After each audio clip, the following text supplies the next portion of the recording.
Thank you, Charles, for that kind introduction. And I want to start by saying what an honor it is for me to speak in front of this audience in particular, especially the students in the Clinton School. I myself actually have a master's from Princeton's Woodrow Wilson School of Public Policy, a very similar degree. And I have always found it amazing that I have been able to carve a career for myself, as you are doing, thinking about how the world can be made a better place. And for those of you at the Clinton School, I think there is, frankly, no more rewarding thing that you can do. So my appreciation for you, and thank you very much for inviting me. All right, so speaking of making the world a better place, I've read enough history to know that we've come a long way, and I'm really glad I'm living today and not, say, in the 16th century. But we have our problems, and these include environmental degradation. We don't have enough clean water. We don't have enough clean energy to support a growing population. We haven't developed the technologies to solve those problems. Here at home, we have a very high unemployment rate. And of course, we have a generation of aging baby boomers like myself who are wondering how we're going to support ourselves in our retirement. These are all big problems. And my thesis is that we will get much further towards solving them if we can engage the power of the private sector to contribute to peace and prosperity. I tell people, I love corporations. I study them the way Jane Goodall studies chimpanzees. And I appreciate their potential to help solve those problems, to provide jobs for people who need to make a living, to provide decent investment returns for retirees who want to be able to retire, to come up with the innovative technologies that can help us move toward a sustainable future where we are more in harmony with our environment and the planet. And I think a lot of corporations are already doing those things, but not as well as corporations could. I think our corporations could contribute still more to human welfare and avoid doing damage in some areas where they do damage, if only we can correct what I have come to view as a very mistaken and ultimately counterproductive idea that has captured the business world. And this is the idea that corporations are run well when they are run to maximize shareholder value, in quotes, typically measured by share price. Now, many people in the room may have the reaction, but isn't that something that's been accepted forever? Don't we all know that the purpose of the corporation is to maximize profits for shareholders? And I would say, interestingly enough, no, actually, that is not an idea that's been around forever. That's a pretty new idea. If you were to get in a time machine and go back and study the first 8 decades of the 20th century, and it's at the beginning of the 20th century where we first start to see the great public corporations that are what we think of today when we think of corporations. For most of the 20th century, public corporations were run according to a philosophy called managerialism, which meant that they were run by executives and directors who themselves did not own large amounts of stock in the company and who were paid very modestly by today's standards, and who viewed themselves as stewards or trustees for great social and economic institutions, public corporations, that they should run for the benefit of many different groups, including customers, their employees, their communities, the nation, and last but not least, their shareholders. And what is most interesting to me is that during the decades of managerialism, shareholders got higher returns from owning stock in public companies than they are getting today. So I want to start off immediately by saying, sometimes when I talk about corporations serving non-shareholder groups, people immediately assume that I'm, I don't know, a communist. Nothing is further from the truth. I am 100% on the side of the shareholder. And what is upsetting to me is that I look at what our public corporations have done for the past 15 years, and they're not doing well for shareholders, along with much of anybody else. So what happened to the managerialist philosophy? Well, what happened was first we had the great bear market of 1973, 1974, when the Dow Jones Index lost almost half of its value in 2 years.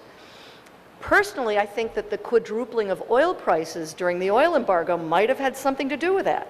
Just imagine what would happen to stock prices today if oil went from $100 a barrel to $400 a barrel.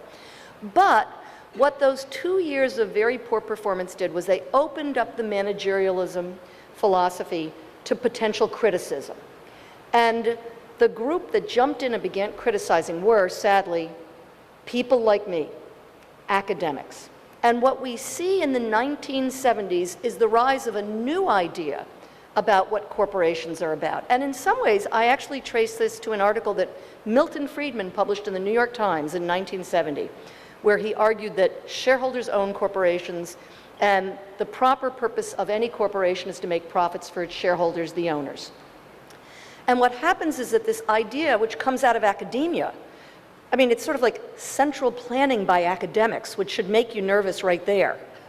But this idea comes out of academia, and because of the poor stock market performance in 1973, 1974, it becomes appealing to a number of interest groups. And I'm going to talk about those interest groups in a moment, but first I want to talk about why, oddly enough, this idea which came out of academia is just wrong. It's just empirically incorrect. If you look at the foundation it's built on, that foundation is sand, and it crumbles the minute you look at it closely. So let's start off with the idea that shareholders own companies. I'm sorry, as the Supreme Court has recently reminded us, corporations are legal persons. They own themselves. What shareholders own is a contract with the legal person called a share of stock. But bondholders also have a contract with the corporation, and employees who have employment contracts have a contract with the corporation.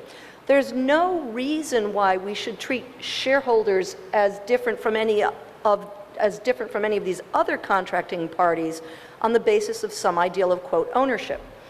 Another idea that is often thrown around, generally by economists, not legal experts, is that shareholders are what we call the principals and directors are their agents. I'm not going to spend any time on this, but if someone wants to talk about the legal aspects of this, that's just not correct, because in law, principals control their agents, and shareholders do not control directors. The directors are protected by something called the business judgment rule that says that as long as they're not taking the corporation's money for themselves, they can make any decision they think is the best interest of that legal entity, the corporation.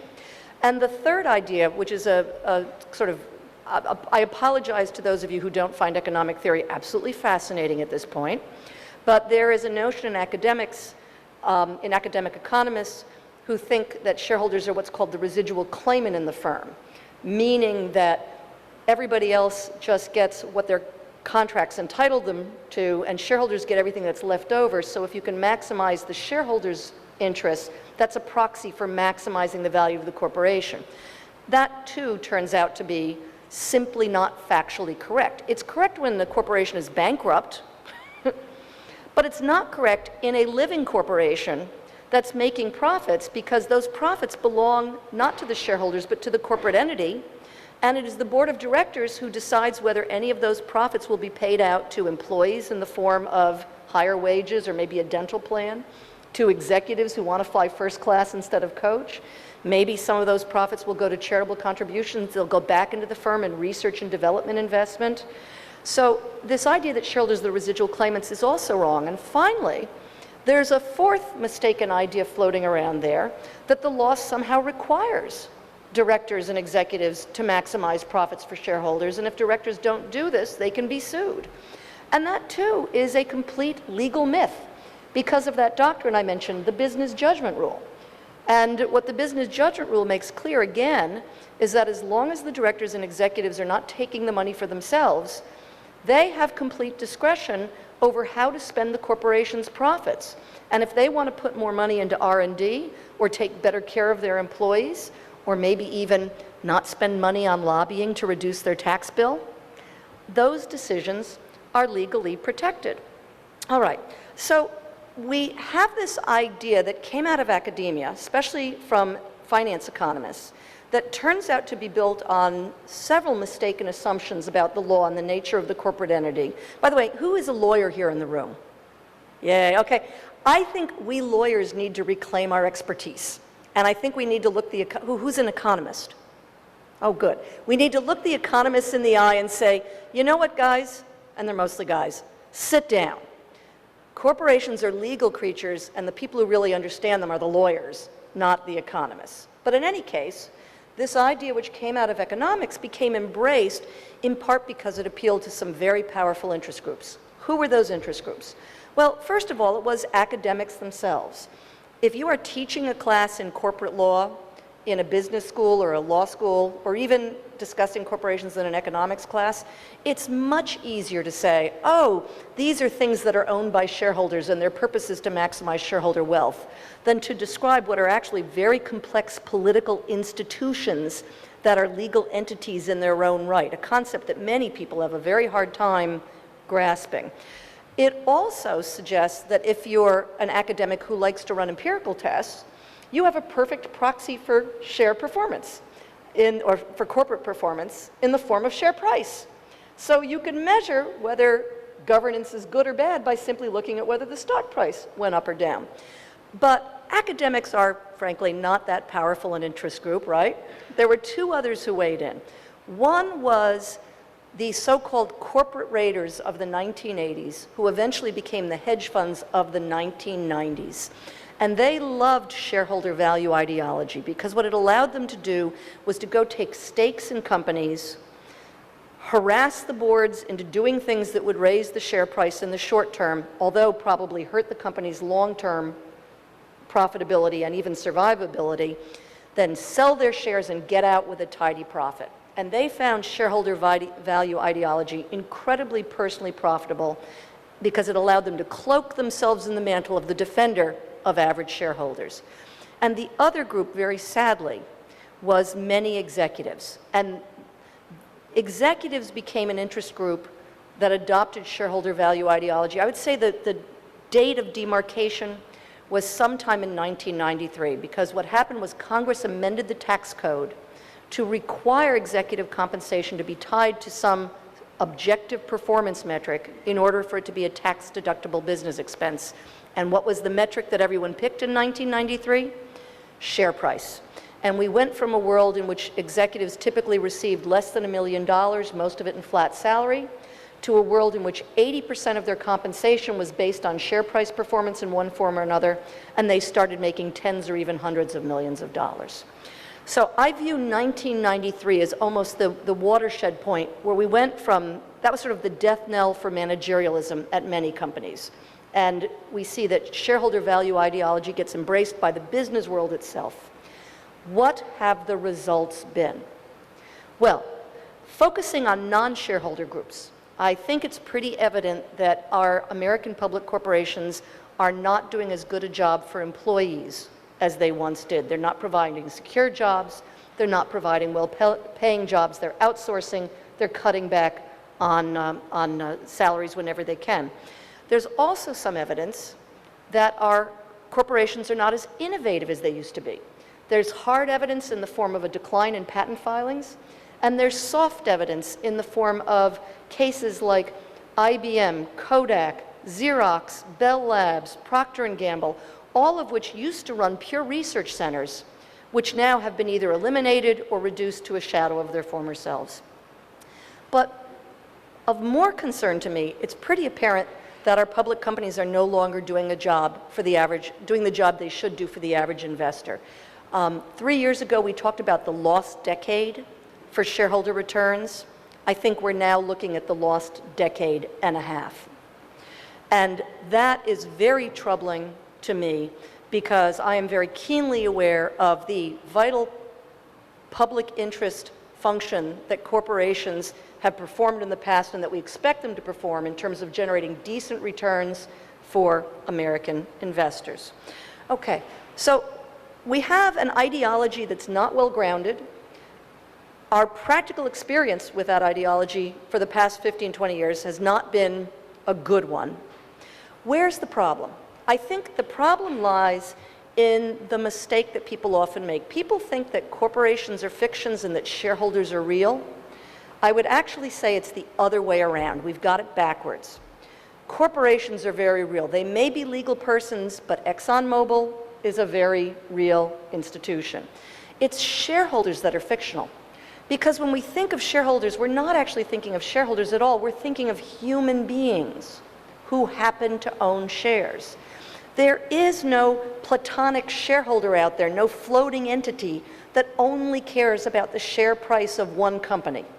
What we have are human beings who own stocks maybe in many companies and who have other interests as employees, as organisms that breathe the air and drink the water.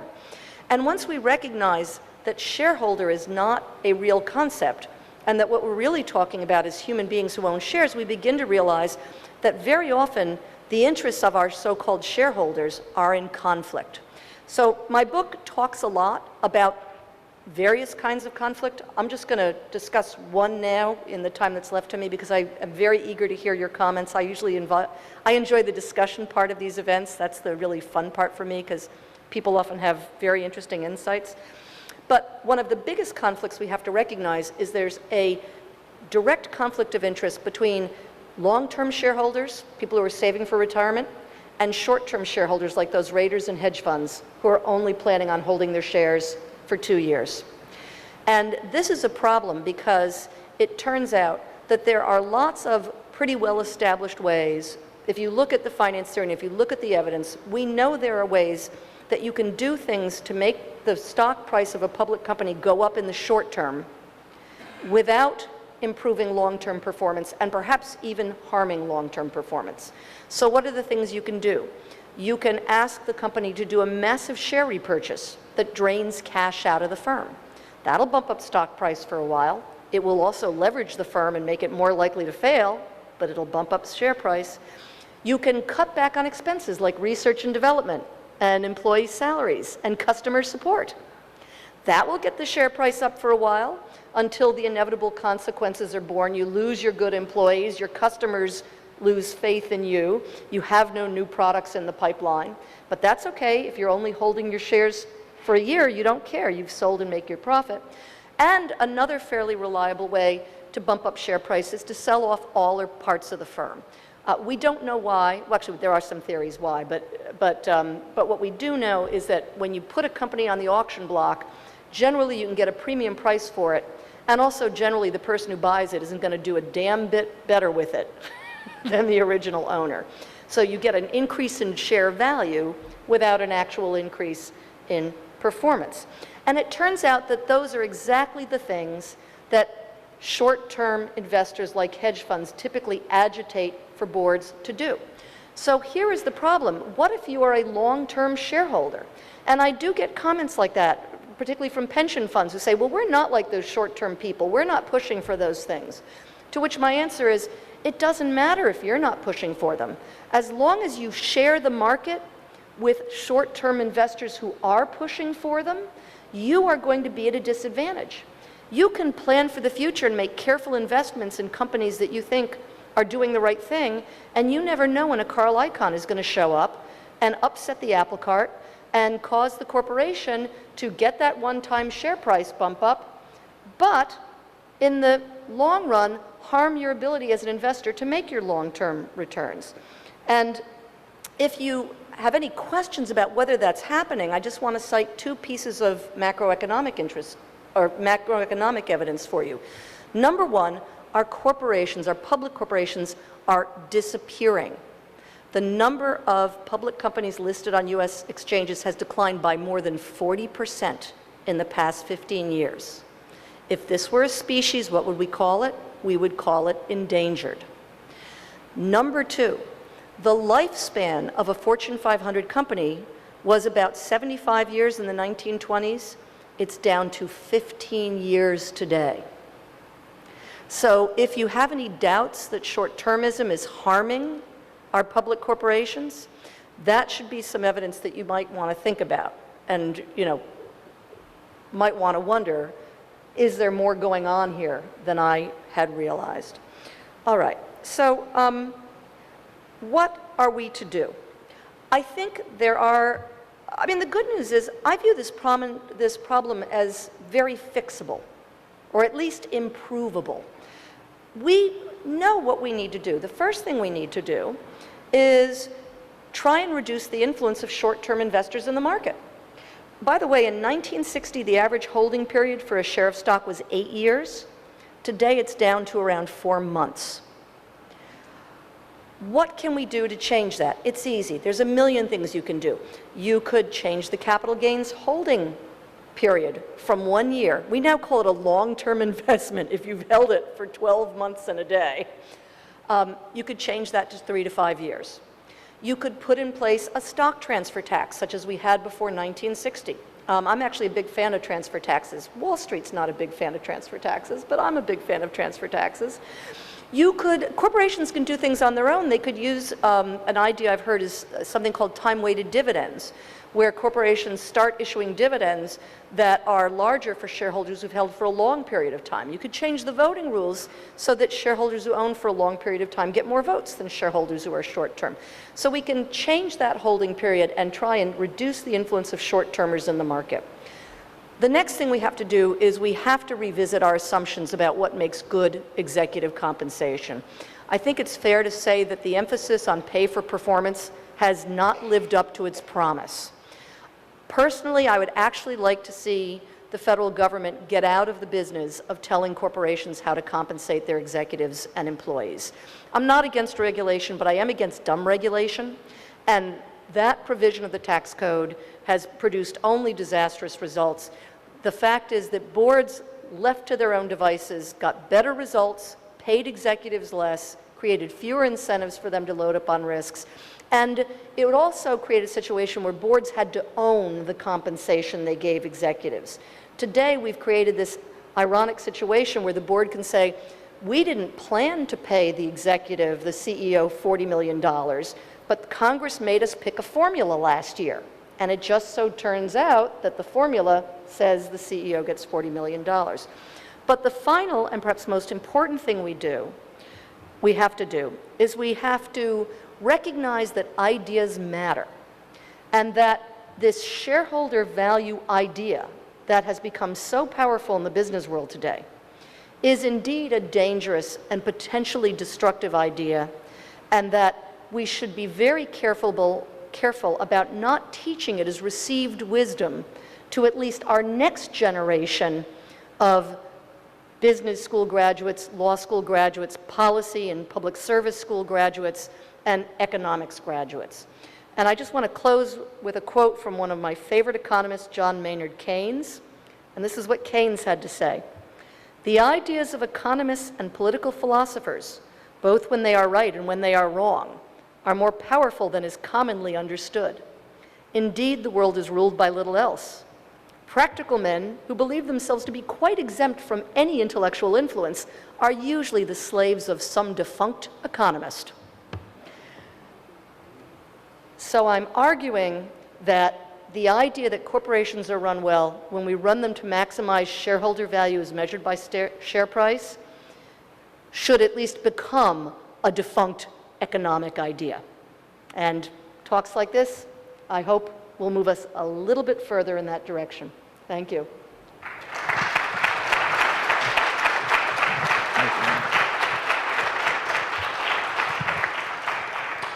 We have some time for questions. Would you please raise your hand and let us get the microphone to you if anyone has a question? Yes, sir, right here, and here comes the mic. I'd like you to comment on the reduction in the number of corporations. I think personally that it's related to how difficult with all of the regulations it is for IPOs. Yeah. Could you comment on that? Yeah. It's a great question. And so we know it's just an empirical fact that public companies are disappearing. The question is, what is the cause?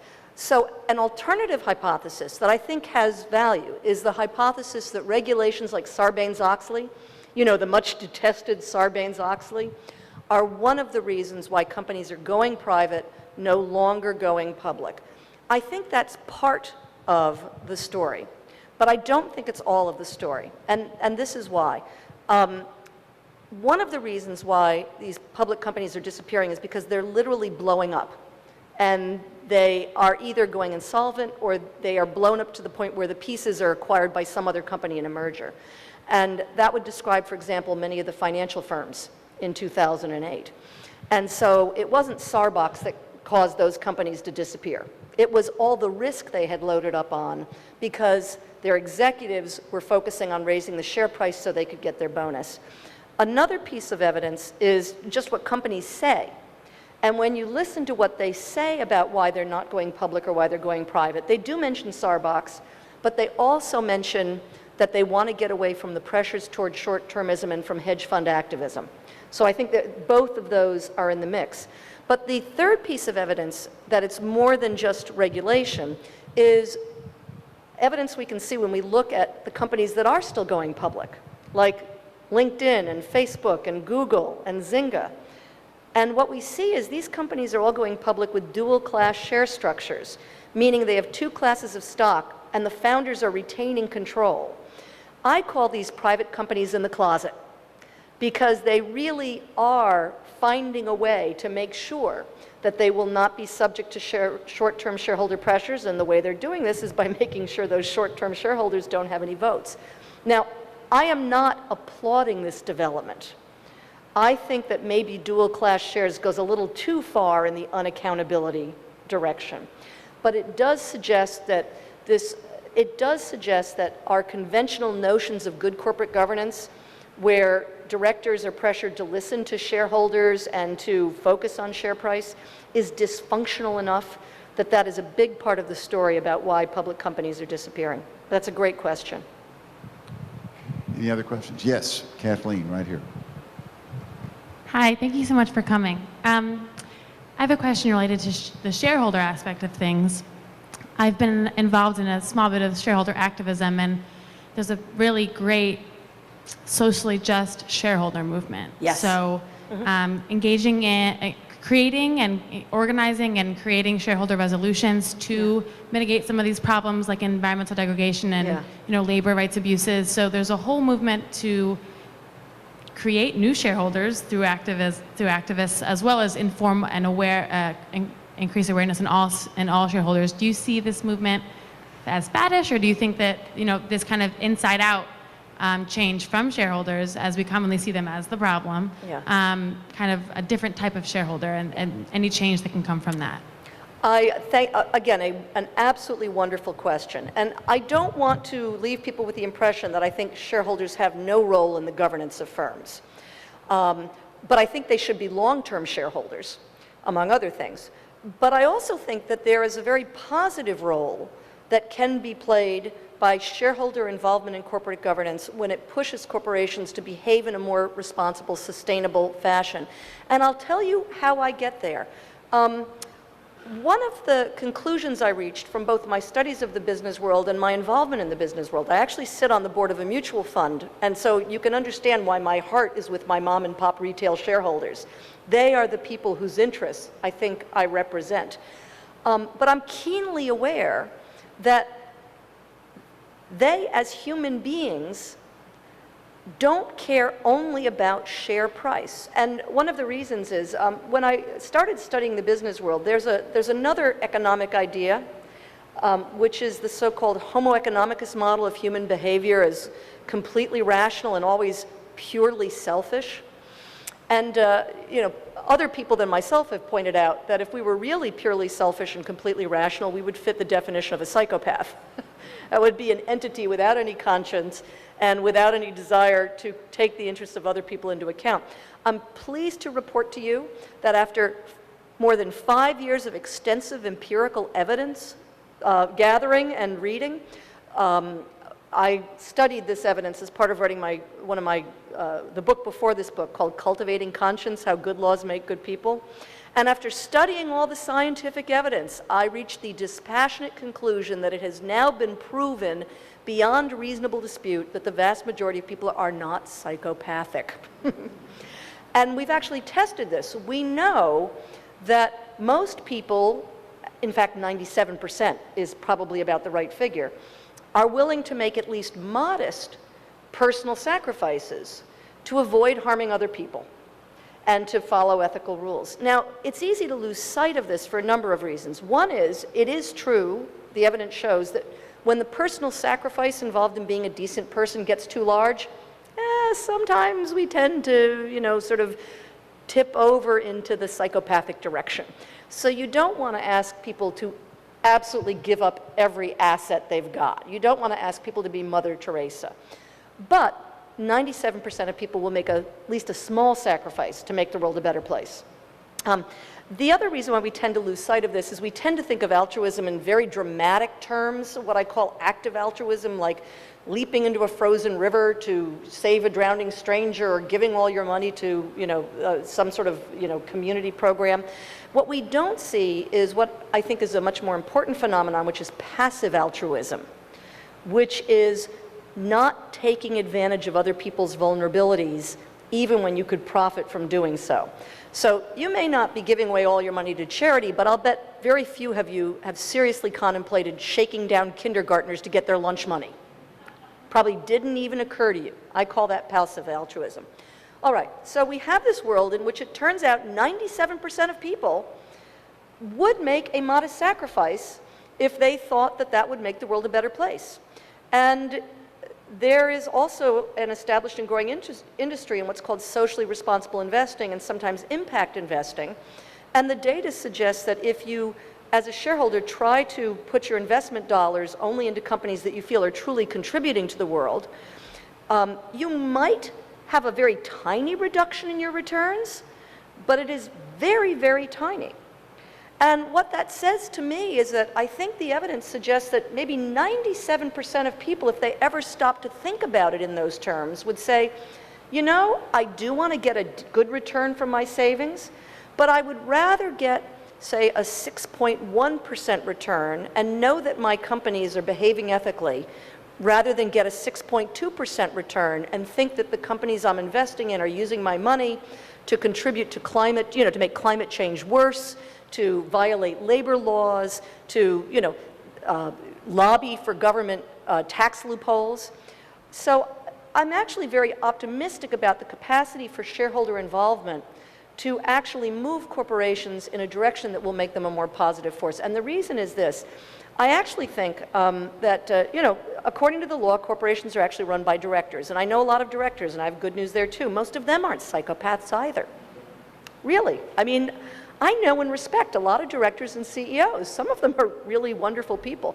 Particularly with CEOs, a lot of people don't understand this, but I think, because you only read about the bad CEOs in the paper, but the CEOs you're not reading about in the paper are ironically very service-oriented. These are people who have given up almost their entire personal lives in order to pursue building a great company, taking care of their consumers, their investors, and their employers. And I think that one of the reasons why directors sometimes cause corporations to do things that are not in accord with the director's own moral sentiments is because they feel they have to, because they're supposed to be maximizing shareholder value.